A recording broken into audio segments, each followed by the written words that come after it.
السلام علیکم ورحمۃ اللہ وبرکاتہ۔ بھائی نے سوال کیا ہے کہ رفع الیدین کے بغیر نماز ہو جاتی ہے؟ تو یہ ایک بات یاد رکھنی چاہیے ہمیں، اللہ تعالیٰ نے حضرت جبریل امین کو نبی کریم صلی اللہ علیہ وسلم کے پاس بھیجا اور انہوں نے آ کے آپ کو نماز پڑھائیں، ساری نماز کا مکمل طریقہ بتلایا، اور رسول کریم صلی اللہ علیہ وسلم نے پھر آ کے تمام صحابہ کو نماز سکھلائی اور طریقہ بتلایا، اور آپ نے ساری زندگی نماز وہ ایک ہی طریقے سے پڑھی ہے جس طریقے سے آپ سے ثابت اور مروی ہے۔ بعض لوگ کہتے ہیں کہ رفع الیدین پہلے تھا بعد میں منسوخ ہو گیا، اس بارے میں کوئی بھی صحیح حدیث، کوئی ایک صحیح حدیث ثابت نہیں ہے کہ رفع الیدین پہلے تھا اور بعد میں منسوخ ہو گیا، ایک بھی صحیح روایت نہیں ہے ذخیرہ احادیث کے اندر۔ اور یہ بات آپ کو یاد رہنی چاہیے، صحیح بخاری کے اندر ہے، رسول کریم صلی اللہ علیہ وسلم نے فرمایا صلو کما رأیتمونی اصلی، نماز تم اسی طریقے سے پڑھو جس طریقے سے پڑھتے ہوئے تم مجھے دیکھتے ہو، اسی طریقے سے نماز پڑھو جس طریقے سے تم مجھے نماز پڑھتے ہوئے دیکھتے ہو۔ تو صحابہ کرام رضی اللہ تعالی عنہم نے اسی طریقے کے ساتھ نماز پڑھی جس طریقے کے ساتھ نبی کریم صلی اللہ علیہ وسلم کو نماز پڑھتے ہوئے دیکھا۔ آپ نے یہ حکم دیا ہے، گویا کہ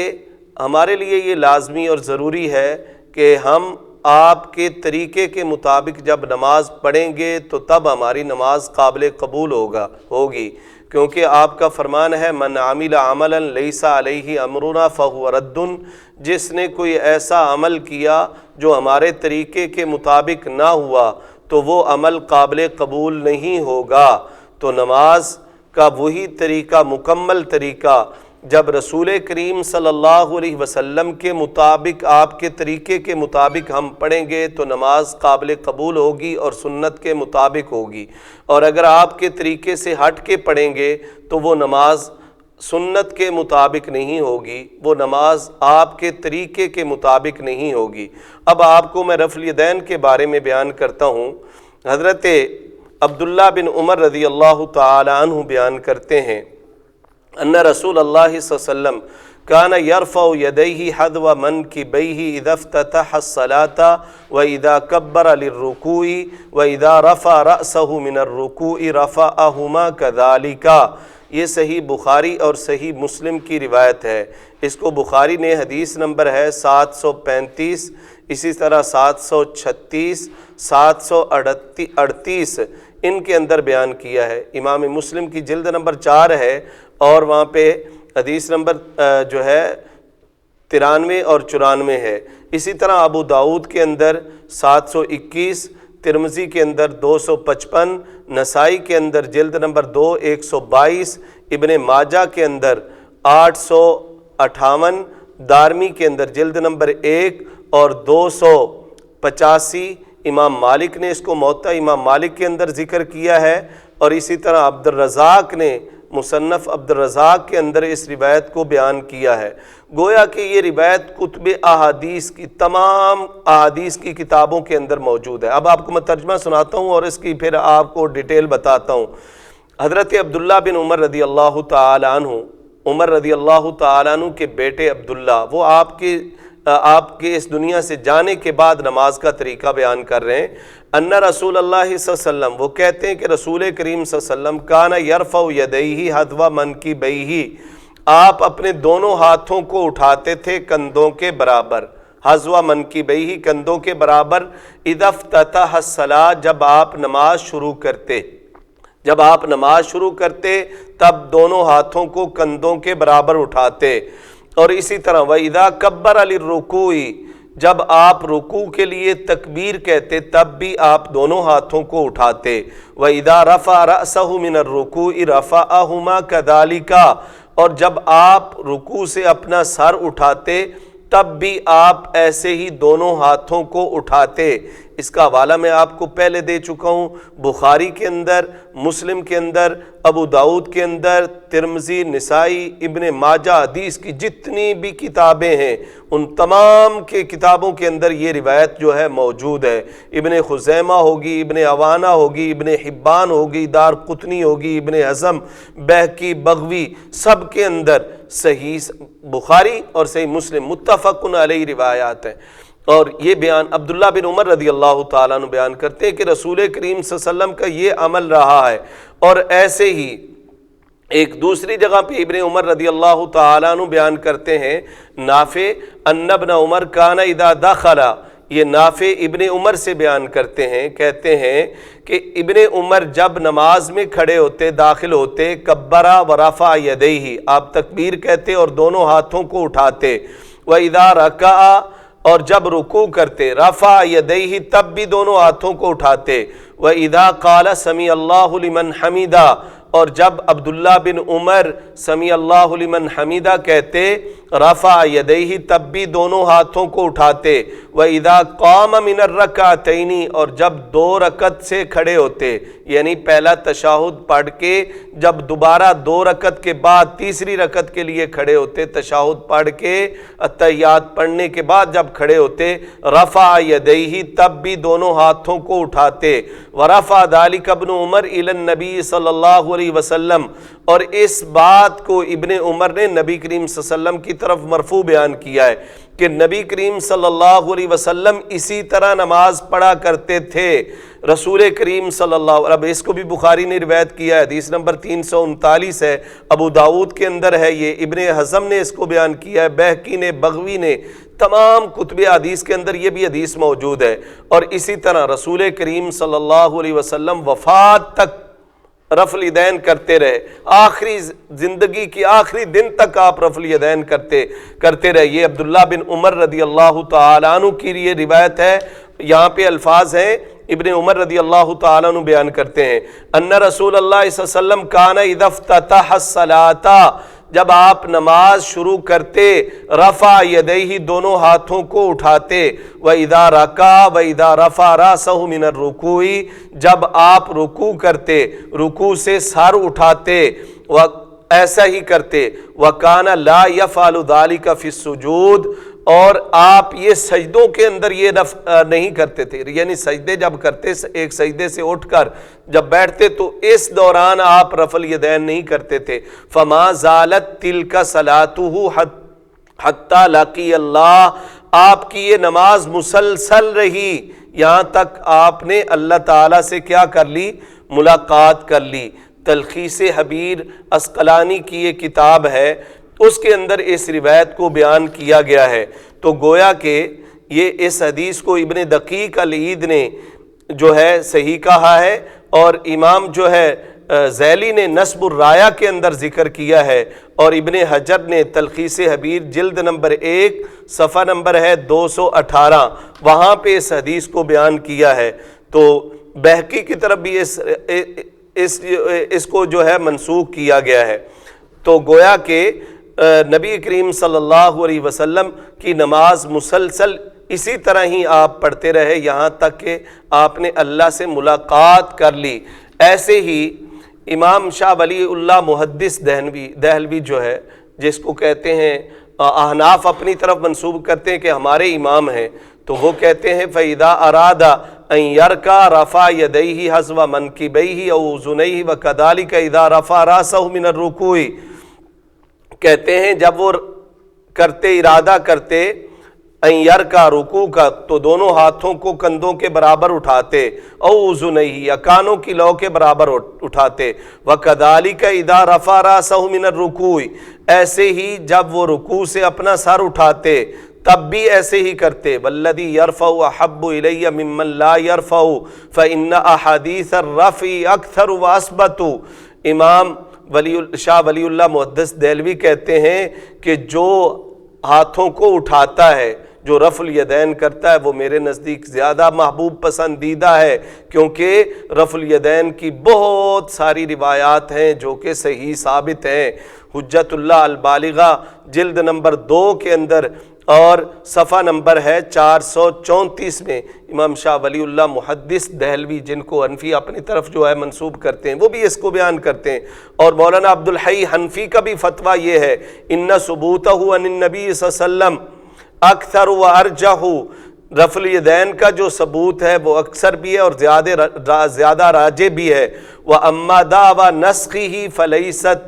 اور جو کہتے ہیں کہ منسوخ ہو گیا، اس بارے میں کوئی صحیح روایت نہیں ہے، ایسی کوئی دلیل نہیں ہے جو کہ انسان کو جو ہے تشفی جس سے ہو جائے،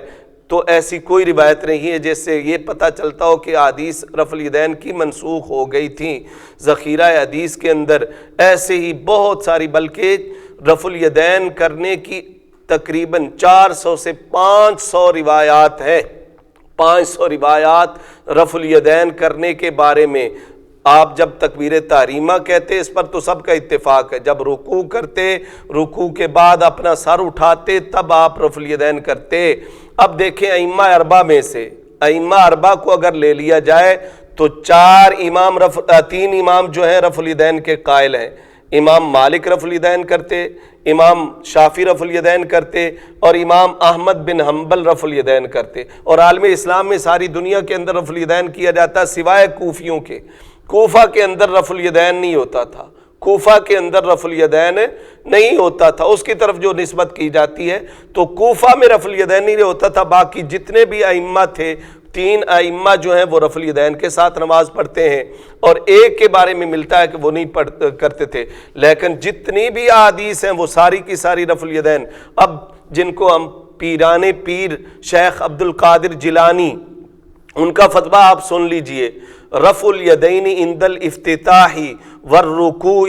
والرفع منہ، وہ کہتے ہیں کہ نماز کا طریقہ کار کیا ہے، نماز کیسے پڑھنی ہے، کہ جب آپ نماز شروع کریں تب بھی رفع الیدین ہاتھوں کو اٹھانا ہے رکوع کے وقت، اور رکوع سے جب اٹھنا ہے۔ ان کی کتاب غنیۃ الطالبین، وہاں پہ 21 نمبر ہے، صفحہ نمبر 21، غنیۃ الطالبین کے اندر بھی یہ مسئلہ ہے کہ رفع الیدین کیا جائے، اور انہوں نے کیا ہے اور بتلایا ہے کہ رفع الیدین کے ساتھ آپ نماز پڑھا کرتے تھے۔ لہذا ہر مسلمان کے لیے یہ ضروری اور لازمی ہے کہ رسول کریم صلی اللہ علیہ وسلم کی اس سنت کے مطابق نماز پڑھے، اور جس کو اس کا علم ہو جائے اس کو اس کے بغیر نماز نہیں پڑھنی چاہیے، کیونکہ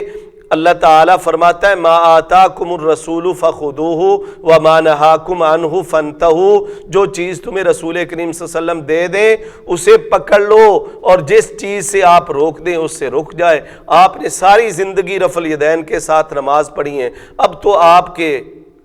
جن کو آپ شیخ الاسلام طاہر القادری صاحب، ان کی زبان سے بھی رب نے کہلوایا ہے، وہ بھی کہتے ہیں آن دی ریکارڈ یہ باتیں موجود ہیں، وہ کہتے ہیں رفع الیدین کرنے والے بھی جنت میں جائیں گے۔ امام بخاری رفع الیدین کرتے تھے، امام مسلم رفع الیدین کرتے تھے، امام ابو داؤد کرتے تھے، امام ترمذی کرتے تھے، ابن ماجہ کرتے تھے، اور پھر آخر میں وہ کہتے ہیں ان تمام چیزوں سے بڑھ کر پیران پیر میرے اور آپ کے اور کل کائنات کے پیر شیخ عبد القادر جیلانی وہ رفع الیدین کرتے تھے، یہ سارے جنت میں جائیں گے، یہ سارے رفع الیدین کرتے تھے۔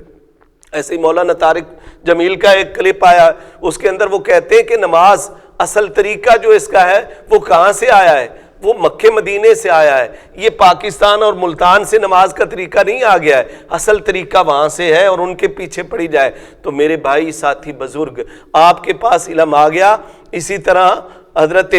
وائل بن حجر وہ بیان کرتے ہیں کہ میں نے 1 یا 2 دن پہلے آپ کی زندگی میں، آپ کی زندگی کے آخری 1-2 دن تھے، وہ آپ کی نماز کو دیکھنے کے لیے گئے، اور وہ رفع الیدین کے ساتھ بیان کرتے ہیں۔ ابو حمید الساعدی رضی اللہ تعالیٰ عنہ، ابو داؤد کے اندر یہ روایت ہے، وہ صحابہ کی ایک مجلس سے جس میں 10 صحابہ تھے، 10 صحابہ کی موجودگی میں وہ کہتے ہیں کیا میں نماز کا طریقہ نہ تمہیں بتاؤں، پھر وہ نماز کا طریقہ بیان کرتے ہیں، اور جب انہوں نے تکبیر کہی تب رفع الیدین کیا، جب رکوع کیا رفع الیدین کیا، رکوع کے بعد اٹھے، سر اٹھایا، تب سمیع اللہ لمن حمیدہ کہا، تب بھی رفع الیدین کیا، اور پھر کہا کہ کیا ایسے ہی رسول کریم صلی اللہ علیہ وسلم نماز نہیں پڑھتے تھے؟ 10 صحابہ نے ان کی تاکید کی، ان کی تائید کی، کہا کہ ایسے ہی آپ پڑھتے تھے۔ امام بخاری نے ایک کتابچہ رفع الیدین پر لکھا ہے، جزء الرفع الیدین، جزء الرفع الیدین، اس میں 50 صحابہ سے لائے ہیں کہ 50 صحابہ، ان کے اندر عشرہ مبشرہ وہ صحابہ خلفائے راشدین، چاروں صحابہ سے، ابو بکر سے، عمر سے، عثمان سے اور حضرت علی رضی اللہ تعالیٰ عنہ سے، انہوں نے ثابت کیا ہے کہ یہ رفع الیدین کرتے تھے۔ عشرہ مبشرہ جن کو جنت کی بشارت دی گئی، ان سب سے رفع الیدین ثابت کیا ہے، اور 50 صحابہ سے وہ ثابت کرتے ہیں کہ نبی کریم صلی اللہ علیہ وسلم رفع الیدین کے ساتھ نماز پڑھتے تھے۔ میرے بھائی ساتھی، اگر آپ چاہتے ہیں کہ آپ کی نماز صحیح طریقے کے، آپ کی سنت کے مطابق پڑھی جو ہے آپ نماز پڑھیں، اور آپ کی نماز اللہ کی بارگاہ میں قابل قبول ہو، تو آپ پھر رفع الیدین کے ساتھ نماز پڑھیں۔ البانی علیہ الرحمہ نے سلسلہ حدیث الصحیحہ کے اندر ذکر کیا ہے کہ جب جتنی بار بندہ ہاتھوں کو اٹھاتا ہے، ہر بار اٹھانے کے بدلے میں 10 نیکیاں ملتی ہیں۔ اس کے اندر اللہ کی بڑائی بیان کی جاتی ہے، انسان اپنی عاجزی بیان کرتا ہے اور اللہ کی بڑائی بیان کرتا ہے۔ لہذا اگر آپ چاہتے ہیں کہ سنت کے مطابق نماز پڑھی جائے اور سنت کے مطابق میری نماز ہو، تو تمام اختلافات کو چھوڑ کر جو سنت کا طریقہ ہے، جو ساری جتنی بھی کتب احادیث ہیں، ان ساری احادیث کی کتابوں کے اندر کوئی ایسی حدیث کی کتاب نہیں جس کے اندر رفع الیدین کا ذکر نہ ہو، ان ساری احادیث کی کتابوں کے اندر یہ ذکر ہے، ثابت ہے، تو آپ اسی طریقے کے مطابق نماز پڑھیں جس طریقے کے مطابق نبی کریم صلی اللہ علیہ وسلم نے ساری زندگی پڑھی ہے۔ تب ہی ہماری انشاءاللہ نمازیں جو ہیں اللہ اپنی بارگاہ میں قبول و منظور فرمائے گا، اور ہماری نمازیں سنت کے عین مطابق ہوں گی۔ اب اگر جو اس طریقے کے مطابق نہیں پڑھتا ہے، ہٹ کے پڑھتا ہے، تو اس کو ڈرنا چاہیے کہ نبی کریم صلی اللہ علیہ وسلم کی سنت کی مخالفت کرتا ہے، اور آپ نے اللہ تعالیٰ فرماتا ہے فَلْيَحْذَرِ الَّذِينَ يُخَالِفُونَ عَنْ أَمْرِهِ، ان لوگوں کو ڈرنا چاہیے جو رسول کریم صلی اللہ علیہ وسلم کے حکم کی مخالفت کرتے ہیں، سنت کی مخالفت کرتے ہیں، کہ کہیں اللہ کا عذاب ایسے لوگوں پر نہ آ جائے۔ تو اللہ تعالیٰ سے دعا ہے اللہ تعالیٰ ہمیں قرآن و سنت سمجھنے، اس پر عمل کرنے اور صحیح سنت کے مطابق نماز ادا کرنے کی توفیق عطا فرمائے۔ اقول قولی ھذا لی ولکم استغفر اللہ۔